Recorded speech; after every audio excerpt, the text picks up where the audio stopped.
इस देश का किसी भी मंत्रालय को संभालने के लिए क्या पर्टिकुलर एक धर्म का जाति का होना चाहिए क्या? बार बार वो कह रहे हैं कि मैं मुसलमान नहीं हूँ इसलिए मुझे नहीं बोलना चाहिए। ये बहुत गलत बात। मैं खुद माइनॉरिटी हूँ, नॉन मुस्लिम हूँ, लेकिन मुसलमानों का वेलफेयर के लिए ये बिल रखने का मौका मिल रहा है। ये मेरे लिए एक सौभाग्य की बात है। अभी ये दादा बोल रहे थे कि मेरा कॉन्स्टिट्यूंसी में मुसलमान है क्या? मेरे कॉन्स्टिट्यूंसी में बहुत मुसलमान वोटर है। सो गए। इसको बताइए। इसमें भी कई ऐसा नेता है जो मुझे आके कहा है कि देश में जितना स्टेट वक्फ बोर्ड है सब माफिया लोगों ने कब्जा कर लिया है।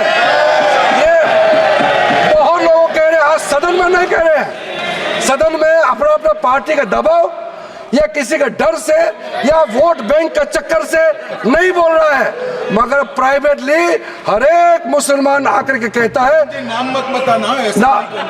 नाम तो हम बताएंगे नहीं सर। मैं आप लोगों का पॉलिटिकल इश्यूर में खराब नहीं कर दूंगा। कौन कौन सा एमपी ने मुझे आके बताया कि पार्टी विरोध कर रहा है लेकिन अंदर से हम साथ दे रहे हैं, मैं नाम नहीं लूंगा। मैं नाम लेकर के इन एमपी साथियों का पॉलिटिकल करियर को मैं बर्बाद नहीं करूंगा सर। नहीं करना चाहिए सर। कंसल्टेशन का जहां तक आता है सर, सबसे पहले बस हो गया सर। इस बिल में सर जो टाइटल है, ये टाइटल को हमने चेंज किया है सर। टाइटल इसलिए है कि जब बिल पेश करता है तो उसका एक फ्यूचरिस्टिक विजन और इंटेंट सामने में आना चाहिए सर। अब ये बिल आज जो पेश किया जा रहा है उसका नाम होगा United Waqf act management empowerment efficiency and development act 1995, short में उम्मीद। इसलिए मैं उम्मीद करता हूं कि आप जरूर इस बिल के प्रावधानों को समझते हुए आप पुरजोर समर्थन करेंगे सर। सर एक टाइटल जो है हमने डेफिनेशन में जो चेंज कर रहे हैं, जो भी किसी भी प्रॉपर्टी को जो अगर आप डिक्लेयर करना चाहते हैं तो डिक्लेयर करने का आपका अधिकार तो होना चाहिए। 2019 में जो चेंज किया वो बहुत डेंजरस था सर। 2013 में क्या किया, कोई भी आदमी वक्फ डिक्लेयर कर सकता है।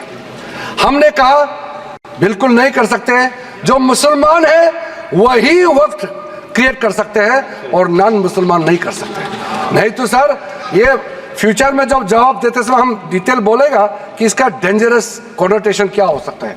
और किसी को भी आप वक्फ टाइटल डिक्लेयर करने के लिए इजाजत देंगे तो फिर ये कैसे हो सकता है सर।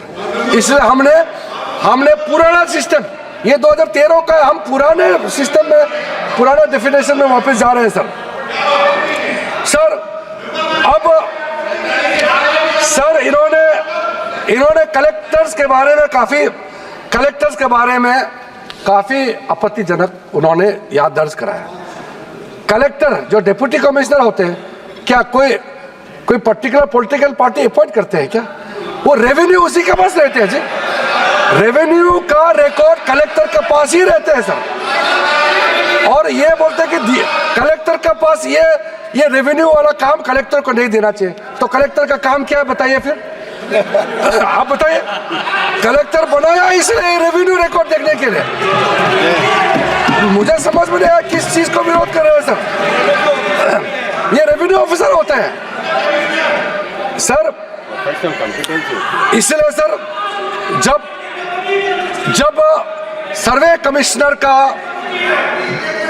कमिश्नर का कामकाज को लेकर के इतना जो रिकमेंडेशन मैंने बताया, वो ऑब्जेक्शन सिर्फ हमने नहीं किया, जितना कमेटियां आपने बनाए हैं, पार्लियामेंट्री कमेटीज, ज्वाइंट कमेटी बनाया, पार्लियामेंट में क्वेश्चंस आया है, अलग अलग तरीके से रिप्रेजेंटेशन आया है, ये सब आपके समय के हैं। उसी समय में ही सचर कमेटी बनी है। उसी ने कहा है कि प्रॉब्लम सर्वे कमिश्नर में है, इसलिए रेवेन्यू रिकॉर्ड का साथ जोड़ के सारा प्रॉपर्टी का वैलिडेशन होना चाहिए और जिला कलेक्टर को इसमें लाना चाहिए। ये अभी का रिपोर्ट है, हम तो सिर्फ इंप्लीमेंट कर रहे हैं सर। इसलिए इतना उत्तेजित होकर के आप लोगों को यहाँ अपोज करने का कोई जरूरत नहीं सर। सर दूसरा सर, इस प्रावधान, इस बिल में हमने जो एक प्रावधान रखा है, ट्राइब्यूनल्स जो बने हैं, हम ट्राइब्यूनल को खत्म नहीं कर रहे हैं। पहले ट्राइब्यूनल में 3 मेंबर होते थे, अब हम प्रावधान रख रहे हैं कि इसमें एक जुडिशियल और एक टेक्निकल मेंबर होगा। और अगर वो समझ में नहीं आया, मैं अभी सर उसमें हमने ये कहा है कि जो टेक्निकल मेंबर है अगर वो एब्सेंट होता है तो एक जुडिशियल, सर इनको मालूम नहीं है इस देश में जितना भी ट्राइब्यूनल बनाते हैं, कमीशन बनाते हैं, और इतने जज ही बनाया जाता है। जितना ट्राइब्यूनल में उसमें टेक्निकल मेंबर जो होते हैं वो अधिकारी को बनाया जाता है, लेकिन जो जुडिशियल मेंबर होता है वो रिटायर्ड जज ही होते हैं। इतना तो समझना चाहिए, 5 बार MP हो चुके हैं सर। हम लोग 7 साल आए लोकसभा में, इतना तो जानना चाहिए। हम लोग एक समय चुन के आए, एक समय हम लोग एक साथ में आए थे, अभी तो इसको ये मालूम नहीं सर।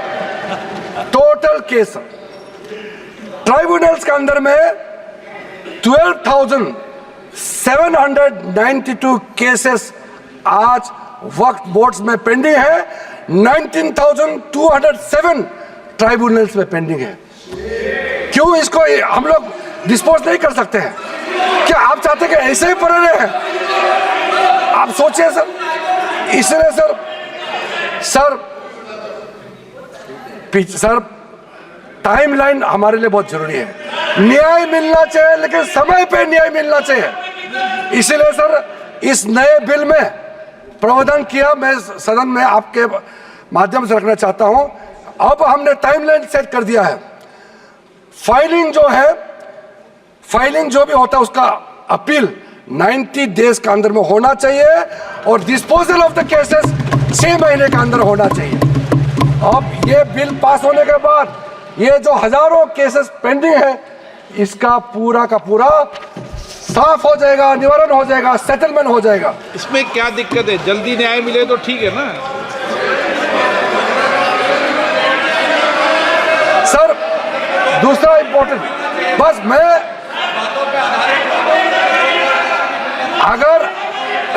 अगर ये सुनना नहीं था तो इतना सवाल क्यों पूछा? फिर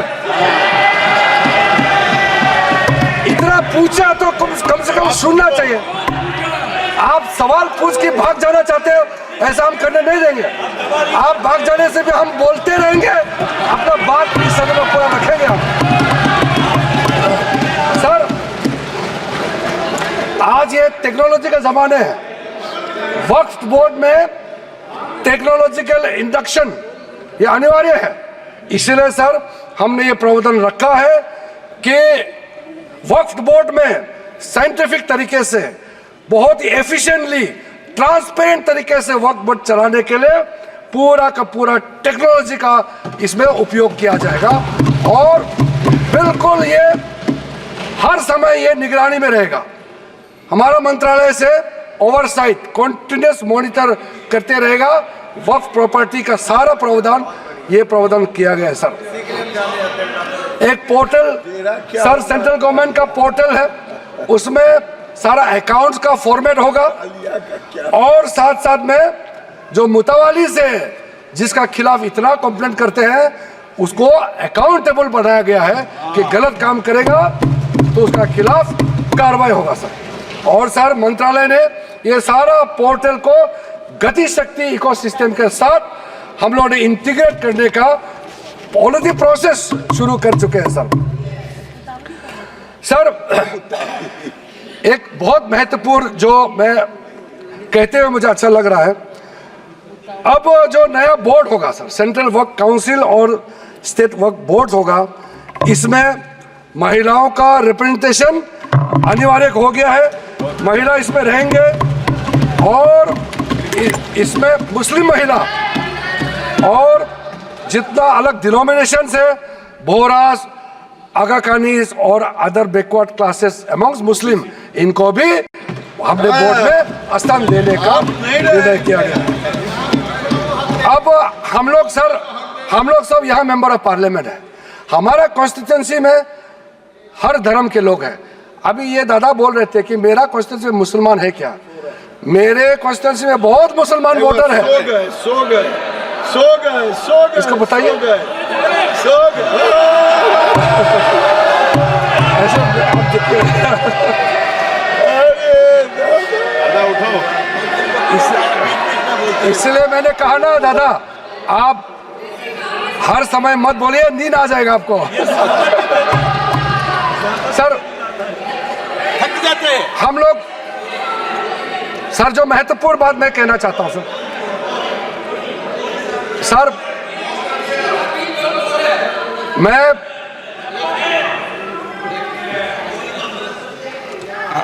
कोई स्पीच हो तो फिर सो जाओ क्या सदन में?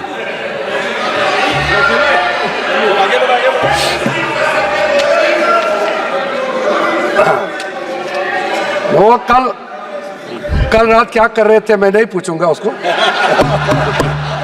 सर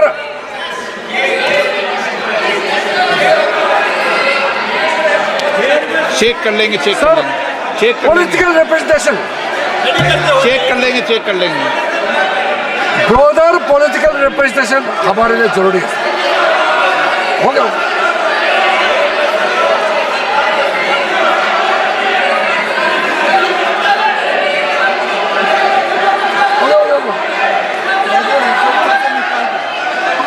उसको निकाल दीजिए सर। मैं इसको देख लूंगा, कार्रवाई से हटा दूंगा।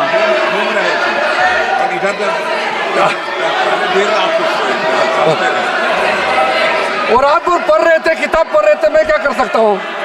मैंने उसको कार्रवाई से हटा दिया है। प्लीज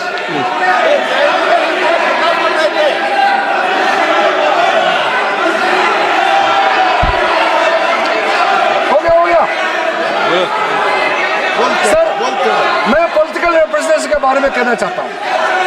हम सबका कॉन्स्टिट्यूंसी में हिंदू भी हो सकता है, मुसलमान हो सकता है, क्रिश्चियन हो सकता है, बौद्ध हो सकते हैं, पारसी, सिख सब हो सकते हैं। इसलिए मेंबर्स ऑफ पार्लियामेंट को किसी भी धर्म से जोड़ना सही नहीं है। हमने ये नहीं कहा कि वक्फ बोर्ड में इस धर्म को लेके आना चाहिए, हम नहीं कह रहे। हम ये कह रहे मेंबर ऑफ पार्लियामेंट वहां मेंबर होना चाहिए। अब वो मेंबर ऑफ पार्लियामेंट अगर हिंदू है या अगर क्रिश्चियन है तो हम क्या कर सकते हैं? अगर किसी कॉन्स्टिट्यूंसी से किसी एमपी को चुन के भेज दिया by virtue of being member of parliament, अगर वो बोर्ड में मेंबर होता है तो क्या हम उसको चेंज कर देना चाहिए उसके धर्म को? ये एक बेसिक बात है सर। इसलिए सर ये बिना मतलब का ये इशू उठा रहे हैं सर। उसके बाद सर अब मैं सर एक इंपॉर्टेंट बात बताना चाहता हूं। वक्त बोर्ड को अच्छा से चलाने के लिए वहां टैलेंटेड लोग चाहिए, जानकारी लोग चाहिए। ऐसे किसी को आप उठा करके किसी वक्त में मेंबर नहीं बना सकते हैं सर। इसके लिए जो रिकमेंडेशन हमको मिला है, हर कमिटी और जो जेपीसी से भी रिकमेंडेशन मिला है, मैं उसी को बता रहा हूं। Diversified talent pool, administrative skill वाला, जिसका अच्छा नॉलेज है, ऐसे लोगों को हम लोग बोर्ड में लाना चाहिए। अच्छे ऑफिसर्स को वक्फ बोर्ड को मैनेज करने के लिए उनको ऑफिसर के हिसाब से वहां नियुक्त होना चाहिए। ये सब बातें हमने रखा है। ये सारा आपका रिकमेंडेशन है। हम बार बार आपको बता रहे हैं, याद दिला रहे हैं, आपका रिकमेंडेशन है, इंप्लीमेंट हम कर रहे हैं। आपको समझ में नहीं आ रहा है। और सर खास करके जो बच्चे और महिलाओं के लिए हमने काफी ध्यान रखा है, ताकि कल को ये एक्ट पास हो जाने के बाद कोई मुसलमान बच्चे या महिला किसी तरीके से उनको इंसाफ मिलने से वंचित रह जाए, ऐसा नहीं होना चाहिए। इसके लिए ठोस प्रावधान हम लोगों ने यहाँ रखा गया है। और सारा जो वक्फ प्रॉपर्टी का जो प्रोसीड्स है, जो भी उसका इनकम होगा, ये सिर्फ मुसलमान कम्युनिटी का वेलफेयर के लिए ही खर्चा होगा। और हम चाहते हैं जब मुसलमान समुदाय को हम लाभ पहुंचाना चाहता है तो हम खास करके गरीब मुसलमान महिलाओं के लिए जो बैकवर्ड है उनके लिए हम कह रहे हैं, आप लोग का हाथ छोड़ेंगे तो आप लोग तो कभी भी इनको कोई मदद देने वाला नहीं है इतने सालों तक, इसलिए हमको ये प्रावधान करना पड़ रहा है। अंत में सर, आदरणीय प्रधानमंत्री जी ने जो स्लोगन दिया है, हमारे एक मंत्र इस सरकार का है, सबका साथ सबका विकास, और ये कह रहे हैं कि मैं मुसलमान नहीं हूं इसलिए इस बिल में मुझे नहीं बोलना चाहिए। ये तो बहुत आपत्तिजनक वाला बात है। क्या कोई मंत्री बनने के लिए, इस देश का किसी भी मंत्रालय को संभालने के लिए क्या पर्टिकुलर एक धर्म का, जाति का होना चाहिए क्या? बार बार वो कह रहे हैं कि मैं मुसलमान नहीं हूं इसलिए मुझे नहीं बोलना चाहिए। ये बहुत गलत बात उन्होंने कहा, मैं इसका आपत्ति दर्ज करना चाहता हूं। सर,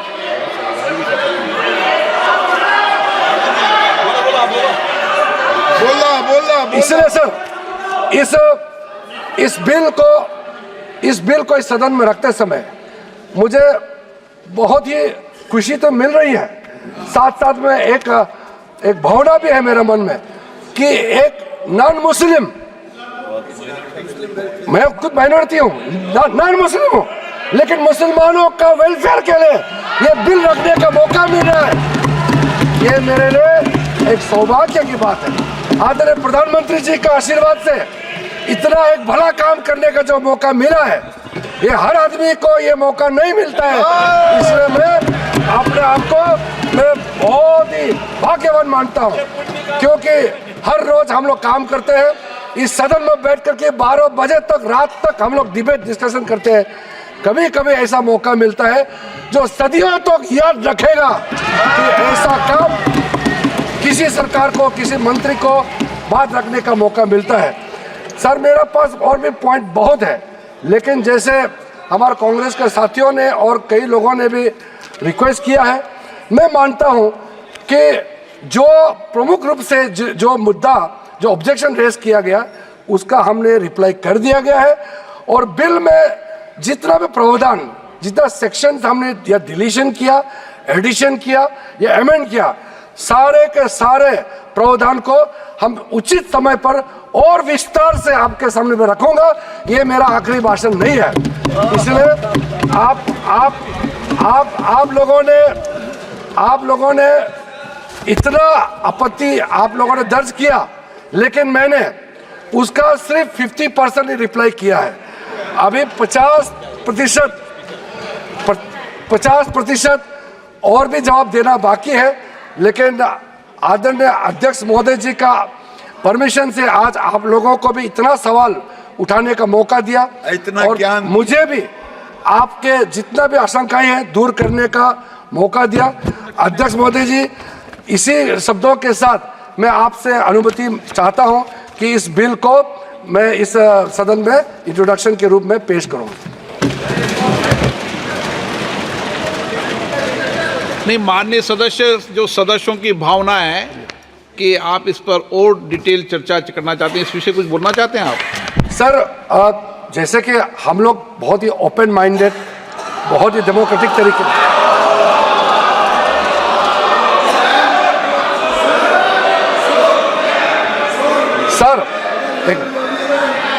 सर, ये जो इनका बर्ताव है, इसको देख करके मैं एक बात कहना चाहता हूँ। हम तो नए एमपी बन के आए थे, हम पीछे बैठते थे पुराने सदन में। जब यूपीए का नया सरकार बना था, हम लोगों ने कुछ रिक्वेस्ट किया, और सदन में उनके नाम नहीं लेना चाहता हूं, जो सीनियर लीडर है, उन्होंने सदन में उठ के कहा, आप लोग का काम अपोज करना है, लेकिन सरकार सुने ना सुने सरकार का मर्जी है, उस समय हम लोग कहते थे। आज हम इतना खुले दिल से कह रहे हैं कि आपने रिक्वेस्ट किया सारा सदन सबने कहा कि इस बिल पे और भी चर्चा होना चाहिए, स्क्रूटनी होना चाहिए। क्यों नहीं, हम इसके लिए भागने वाला नहीं है, क्योंकि इसमें हमारा मंशा साफ है, हमारा कदम साफ है। किस चीज से डरना है? किसी भी कमेटी में जाके इसको स्क्रूटनी करना है, हम स्वागत करते हैं सर, इसमें पीछे हटने का सवाल नहीं है। जब हम छुप के कोई गलत काम करता है तब भागते हैं, हम भागने वाला नहीं है। इसलिए अगर किसी कमेटी में जाना है, हम सर अपने सरकार की ओर से हम पक्ष रखना चाहते हैं कि ज्वाइंट पार्लियामेंट्री कमेटी गठन करके इस बिल को रेफर किया जाए और फिर ऑल पार्टी अपने संख्या के हिसाब से वहाँ पे विस्तार से चर्चा करें और स्टेक होल्डर से बुला करके जो भी सुनना है आप इस कमेटी को अधिकृत रूप से यहाँ से आप पास कर दीजिए। और भविष्य में हम खुले मन से इस तरह का आपका सजेशन हम जरूर सुनेंगे, लेकिन देश के लिए जो सही है हम जरूर करेंगे। इसी बातों के साथ आपको बहुत बहुत धन्यवाद देना चाहता हूँ।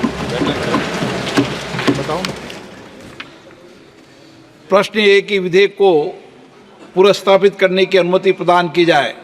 जो सदस्य इसके पक्ष में आ गए, जो सदस्य विरोध में ना गए, मेरे विचार में निर्णय हाँ वालों के पक्ष में, हाँ वालों के अनुमति प्रदान किया दे। अब माननीय मंत्री जी विधेयक पुनर्स्थापित करें।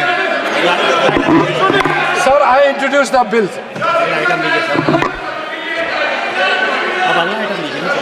Item number 14 Shri Kiren Rijiju ji committee में जा रहा है।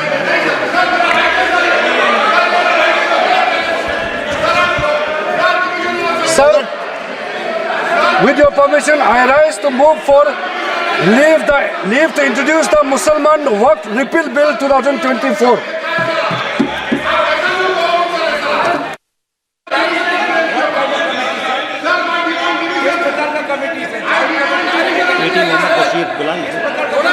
Eighty Mohammed Basheer item number 14 पे बोलना चाहते हैं। इंट्रोड्यूसर दूसरा बिल है, दूसरा बिल है। छोड़िए सर, अगला लीजिए, नेक्स्ट बेनी बानन नो, के राधा कृष्णन नो, सोगत राय जी। सर, ये जो बिल है मुसलमान वक़्फ़ बिल को वापस लेने के, ये कैसा होगा सर? वैसे भाई मुझे बोलने में फिर तुम बोलो, अरे बोलो ना।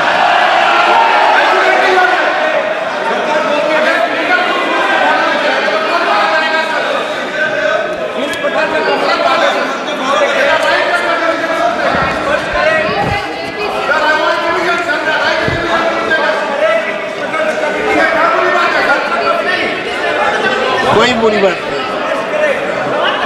सर। सर,